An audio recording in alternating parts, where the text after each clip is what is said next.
శ్రీధర్ గారు 10th తర్వాత చాలా మంది బ్లైండ్ గా ఎంపీసీకి వెళ్ళిపోతున్నారు అనమాట. ఎంపీసీ చేసేసి నేను బీటెక్ అయిపోతాను, తర్వాత సాఫ్ట్వేర్ ఎంప్లాయ్ అవుతానని. అసలు 10th తర్వాత ప్రాపర్ రైట్ కోర్స్ తీసుకోవాలి అంటే ఏమేమి కోర్సెస్ ఉన్నాయి సార్? ఎస్ కరెక్ట్, చాలా ఇంపార్టెంట్. ఎందుకంటే 10th తర్వాతనే ఒక పేరెంట్ చాలా కన్ఫ్యూషన్లోకి వెళ్తాడు, ఏ కోర్స్కి వెళ్ళాలి ఇంటర్మీడియట్ అని చెప్పి.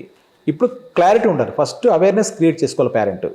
మీరు ఐఐటి జేఈ ప్రిపరేషన్ అనుకుంటే అప్పుడు ఎంపీసీ విత్ ఐఐటి జేఈలోనే పంపించండి, ఐఐటి జేఈతోని. ఇక్కడ ఒక చాలా ఇంపార్టెంట్ పాయింట్ ఏంటి తెలుసా, ఐఐటి జేఈ ప్రిపరేషన్కి వెళ్ళాలంటే స్టూడెంట్ ఆ ఎలిజిబిలిటీ, ఆ కెపాసిటీ ఆ స్టూడెంట్కి ఉందో లేదో చెక్ చేసుకోవాలి. చాలామంది ఆ కెపాసిటీ చెక్ చేసుకోరు. మా పిల్లోడు ఐఐటి జేఈ ప్రిపరేషన్కి వెళ్తే బెటరు, టాప్ అందరూ వెళ్తున్నారు, మా పిల్లోడిని పంపించాలని చెప్పి అదే మోజులోనే ఐఐటి జేఈ ప్రిపరేషన్ వేస్తారు. అది ఎంత స్ట్రెయిన్ అనుకో తెలుసా. అంటే IIT JEE preparation, IIT JEE capacity లేని విద్యార్థికి చాలా మెంటల్ స్ట్రెస్ అసలు. ఎందుకంటే వాళ్ళు సంవత్సరం అంతా కూడా మన జూనియర్ కాలేజీలు లాస్ట్ అకాడమిక్ ఇయర్లో ఒక 80% 90% డేస్ ఐఐటి జేఈ సిలబసే చెప్తారు.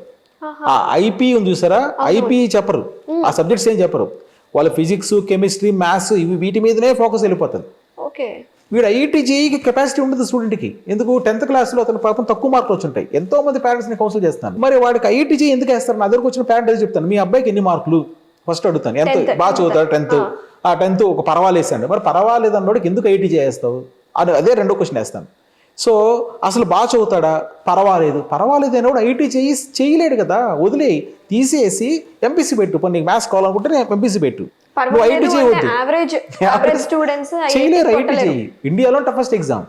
నువ్వు అంత టఫెస్ట్ ఎగ్జామ్కి మీ అబ్బాయి గురించి నీకే తెలుసు కదా, ఎందుకు అనవసరం వృద్ధుతో ఐఐటి చేయి వదిలి, ఎందుకు ఫ్యాషన్ కోసము ఐఐటి చేయి వద్దు.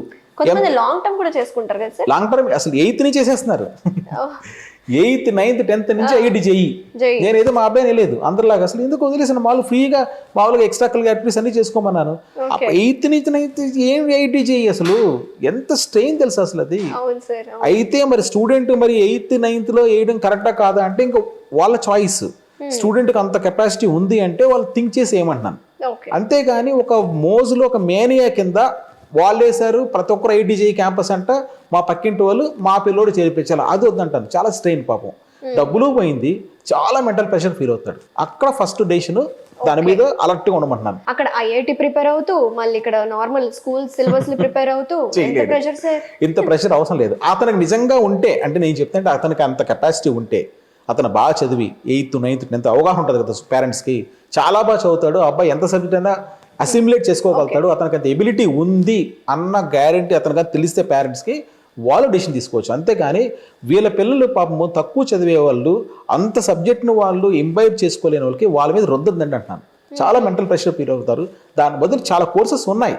ఫర్ ఎగ్జాంపుల్ నువ్వు ఎంపీసీ కావాలంటే ఎంపీసీ తీసుకో, ఐఐటి జేఈ వద్దు, దాని తర్వాత బీటెక్కి పంపించు. నువ్వు ఐఐటి జేఈ వద్దు, ఆ అబ్బాయికి కానీ అంత కెపాసిటీ లేకపోతే. రెండోది బీటెక్ కాకుండా వాళ్ళు సిఈసి ఎంఈసీలు కోర్సులు కూడా ఉన్నాయి, దాని గొప్పకి వెళ్ళొచ్చు. వాళ్ళు చేయడం లేదు, ఎంఈసీ చేయొచ్చు. ఇప్పుడు ఎంఈసీలో మ్యాథ్స్, ఎకనామిక్స్, కామర్స్, ఒక మ్యాథ్స్ చదివాడు, ఒక ఎకనామిక్స్ చదివాడు, హ్యూమానిటీస్, దాంతో మీరు క్లాట్ ఎగ్జామ్ రాసి బిఎల్ఎల్బికి వెళ్ళొచ్చు. క్లాట్ ద్వారా ఏమవుతుంది, కామన్ అడ్మిషన్ టెస్ట్ ద్వారా 5 years బిఎల్ఎల్బి లా చదవచ్చు. ఈ మ్యాథ్స్ ఉంది కదా, తర్వాత ఐపీ మ్యాట్ తీసుకో, ఐపీ మ్యాట్ ద్వారా ఐఐఎమ్స్లో బీబీఎంబీ వెళ్ళొచ్చు. ఒక మ్యాథ్స్ సబ్జెక్ట్ హెల్ప్ చేశారు, ఎకనామిక్స్ ఉంది, కామర్స్ ఉంది, సరిపోయింది వాళ్ళకి. సో నువ్వు నాన్ ఎంపీసీ బైపీసీ నుంచి బయటపడి వేరే కోర్సులు పెట్టినప్పుడు స్టూడెంట్ చాలా హ్యాపీగా ఉంటాడు. ఇప్పుడు నాకు తెలిసిన వాళ్ళు ఏం చేశారంటే ఎంఈసీ తీశారు, వాడు స్పోర్ట్స్ క్రికెట్ బాగా ఆడిపించారు. క్రికెట్ బాగా ఆడడం ద్వారా కుర్రోడు కూడా బాగా, అసలు పిల్లలు కూడా మంచిగా ఫిజికల్గా చాలా బాగా తయారవుతారు. స్పోర్ట్స్ ఏమి పెడితే ఆ ఏజ్లో ఇది వదిలేసి వాళ్ళని పాపం ఒక కోళ్ళ ఫామ్లో కోళ్ళలాగా తీసుకెళ్ళిపోయి ఎంతసేపు కూడా డంప్ చేస్తున్నారు. పాపం ఎందుకు ఫిజికల్ కూడా ఎదగడం లేదు, పాపం వాటర్ తాగలేకపోతున్నారు. ఇంత ప్రాబ్లం క్రియేట్ చేయొద్దని చెప్తాను నేను. అది నిజంగా స్టూడెంట్ ఇష్టపడి నేను చేయగలుగుతాను, ఐఐటి జేఈ నాకు అర్థమవుతుంది సబ్జెక్ట్స్, నాకు అదే పెట్టండి అనే వాడు కూడా మీతో సహకరిస్తే బెటర్. అవన్నీ తెలుసుకోకుండా ఎవరో ఐఐటి జేఈ చేర్పించారు నేనే చేర్పిస్తాం అనేది కరెక్ట్ కాదు నేను అంటున్నాను. రిమైనింగ్ కోర్సెస్ ఉన్నాయి, అవి చేస్తే కూడా బాగానే ఉంటాయి, వాటికి ఒక కెరీర్ ఉంది. స్టూడెంట్ కదా నచ్చితే అదే చేయమంటున్నాను. ఇప్పుడు హెచ్ఈసీ సార్, హెచ్ఈసీ కూడా ఒక విధంగా, హెచ్ఈసీ చాలా చోట్ల అవైలబిలిటీ ఉండదు, హిస్టరీ, ఎకనామిక్స్, పొలిటికల్ సైన్స్. అయితే దాని ద్వారా ఎక్కడ పనికి వస్తుంది అంటే నేను చెప్పాను చూసారా, క్లాట్ ద్వారా లాకు పనికి వస్తుంది, బీబీఏకి బ్రహ్మాండ పనికి వస్తుంది. మీరు భవిష్యత్తులో ఎప్పుడన్నా కూడా వాళ్ళు టీచింగ్ సైడ్ పంపించాలన్నా, Okay. లేకపోతే groups exams APPSC, Telangana public service commission, Government services, UPSC, government exams అనుకుంటే హ్యాపీగా హెచ్ఈసి చేర్పించండి చాలు, ఎంఈసి చేర్పించండి, గా ఉంటే అప్కమింగ్ సెంట్రల్ చాలా గవర్నమెంట్ జాబ్స్ బాగుంటుంది, కోసం కావచ్చు. మనకు వస్తుంది. ఆర్ ఇంటర్లో సిఈసి, ఈ ఎంపీసీ వద్దంటాను. మీరు కానీ గవర్నమెంట్ ఎగ్జామ్స్ పంపించాలంటే ఎంపీసీ వద్దు, హ్యాపీగా ఈ కోర్స్ తీసుకోండి. ఒక CA సబ్జెక్ట్ అవ్వాలంటే సార్ ఈ సిఈసి సో ఫౌండేషన్తో మీరు వెళ్ళొచ్చు. ఓకే ఓకే ఎంఈసి తీసుకుంటే ఒక అడ్వాంటేజ్ ఉంది ఏంటంటే మ్యాథ్స్ సబ్జెక్ట్ చదివితే ఎప్పటికీ మంచిదే, అది నేను అందరూ రికమెండ్ చేస్తాను. ఓకే మొత్తం ఫిజిక్స్ కెమిస్ట్రీ వద్దు, ఒక్క సబ్జెక్ట్ ఒక ఎంఈసీ కానీ తీసుకుంటే బాగుంటుంది. ఒక సబ్జెక్ట్ మ్యాథ్స్ బేస్ వచ్చింది అనుకోండి, ఏ కాంపిటేటివ్ ఎగ్జామ్ కైనా కూడా పోటీ పరీక్షలకి అది హెల్ప్ చేస్తుంది. So MPC is equal to అంటే ఎంపీసీ ఇంట్రెస్ట్ ఉన్న వాళ్ళు, మ్యాథ్స్ ఇంట్రెస్ట్ ఉన్న వాళ్ళు ఎంఈసీకి వెళ్ళొచ్చు. ఫిజిక్స్ కెమిస్ట్రీ వద్దు, ఐఐటి చేయవద్దు అంటే ఎవరికి, మీరు ఐఐటి టార్గెట్ కాకపోతే అనవసరంగా ఇది వద్దని చెప్తాను. ఇక్కడ కోర్స్ సెలక్షన్ లో ఇది పేరెంట్స్ పిల్లలతో మాట్లాడి చేయండి. పేరెంట్స్ వృద్ధి అయిద్దని చెప్తాను. పక్కన వాళ్ళు చేరరు, వాళ్ళు చేరని చెప్పేసి మీరు పెట్టద్దండి. మీ అబ్బాయి మీ అమ్మాయికి ఆ కెపాసిటీ లేకపోతే అనవసరం రుద్దద్దండి, ఎందుకంటే పాపం వాళ్ళు మానసికంగా చాలా కుణికిపోతారు. ఆ విషయం పేరెంట్స్ అండర్స్టాండ్ చేసుకోవాలి. సార్ ఇప్పుడు మనం మాట్లాడుకున్నాం ఎంపీసీ, ఎంఈసీ, హెచ్ఈసీ గురించి, బైపీసీ గురించి. బైపీసీ అంటే ఓన్లీ ఎంబీబీఎస్ అవ్వడానికేనా, ఇంకా వేరే కోర్సెస్ ఏమున్నాయి? ఉన్నాయి. ఇప్పుడు అగ్రికల్చర్ సైన్స్ చేయొచ్చు కదా మన బైపీసీ ద్వారా. ఇప్పుడు నేను ఒక కోర్సు గురించి ముందు చెప్పాను, బీఎస్సీ ఫోరెన్సిక్ సైన్స్ చాలా బాగుంటుంది.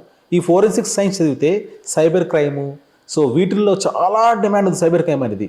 ఈ ఫోరెన్సిక్ సైన్స్ చేసే వాళ్ళు చాలా తక్కువ, కాలేజీలో చాలా తక్కువ ఉన్నాయి. బైపీసీ ఎలిజిబిలిటీతోనే బీఎస్సీ ఫోరెన్సిక్ సైన్స్ చేయొచ్చు, తర్వాత ఎంఎస్సీ ఫోరెన్సిక్ సైన్స్ చేయొచ్చు. దాని ద్వారా వాళ్ళకి ల్యాక్స్లో శాలరీ ప్యాకేజ్ వచ్చే అవకాశం ఉంది అసలు. తర్వాత బీఎస్సీ అగ్రికల్చర్ ఎన్ని ఇయర్స్ సార్? అది 4 years ఉంది, కొన్ని చోట్ల 3 years ఉంది. తర్వాత బీఎస్సీ అగ్రికల్చర్ ఉంది. బీఎస్సీ అగ్రికల్చర్ చేశారనుకోండి, బీఎస్సీ అగ్రికల్చర్ చేసిన స్టూడెంట్ గవర్నమెంట్ జాబ్స్ ఉన్నాయి. ఎందుకు, బ్యాంకులో మీకు అగ్రికల్చర్ ఫీల్డ్ ఆఫీసర్ అని పోస్ట్ ఉంది. Okay, agriculture field officer. ఈ పోస్ట్లో ఏఎఫ్ఓకి వెళ్ళాలంటే బీఎస్సీ అగ్రికల్చర్ ఉండాలి. వీళ్ళకే పోస్టులు. సరే బీఎస్సీ అగ్రికల్చర్ చేశారు, ఎంబీఏ ఒకటి ఉంది యాక్చువల్గా, అగ్రి బేస్డ్ ఎంబీఏ. ఇది ఎక్కడుంది మీకు, ఐఐఎమ్స్లో ఉంది, Indian institute of management colleges. అక్కడికి వెళ్తే ఐఐఎం అహ్మదాబాద్, ఐఐఎం లక్నో, వీటిల్లో బీఎస్సీ అగ్రికల్చర్ కోర్సు వాళ్ళకి మాత్రమే ఎంబీఏ కోర్సు ఉంది. ఇప్పుడు దీని ద్వారా వచ్చే అడ్వాంటేజ్ అంటే నీకు ఐఐఎంలో ఎంబీఏ చేసావంటే నీకు ల్యాక్స్లో శాలరీ ప్యాకేజ్ ఉంది. ఎంత రూట్ ఉంది చూసారా, బీఎస్సీ అగ్రికల్చర్ తర్వాత ఐఎం ఎంబీఏ హైయర్ కోర్సు. ఈ విషయం తెలియకపోవడం ద్వారా, ఈ ల్యాడర్ ఇలా నిచ్చెన తెలియకపోవడం ద్వారా బీఎస్సీ అగ్రికల్చర్ వేస్ట్ ఏమో, బీటెక్ పోతే బెస్ట్ ఇలా వెళ్ళిపోతారు. జాబ్స్ లేవు, మిగతా జాబ్స్ లేవు, బీటెక్కే బెస్ట్ అనుకుంటున్నారు. అది ఓన్లీ అపోహ మాత్రమే చెప్తున్నాను.